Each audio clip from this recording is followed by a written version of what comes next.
Brett Sobchyshyn here with Crusaders TV, joined by assistant coach Jake Aston. Of course, Crusaders are coming off that 7-3 win over the Vernon Vipers last Saturday. Obviously, a lot of positives in that game. From a coaching standpoint, what were some takeaways?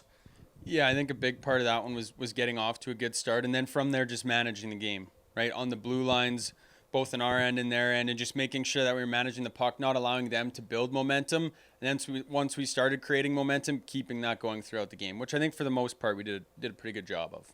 And a pretty big weekend this weekend, a ton of playoff implications. Is that just going to add to the intensity level that the Crusaders are going to bring? Yeah, definitely. I think the last weekend of the year is always important regardless of the situation. Going into the playoffs, you want to be playing good hockey. You want to be feeling good about your game.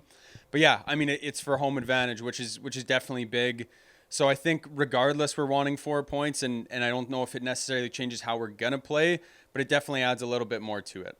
And shifting gears now, taking a look at tonight's matchup, of course, that being the Blackflads Bulldogs. Crusaders 3-1 this season against the Bulldogs. Is there a specific game plan whenever Blackflads is in town?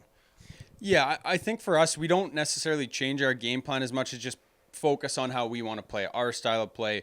Super fast in the O zone, super fast in the neutral zone, calm and efficient in the D zone. But they're playing good hockey right now, so we need to make sure that we're dialed in for that one for sure. And just my last question here for you, Jaker. Speaking of dialed in, what's got to be done to ensure 4 points over the weekend?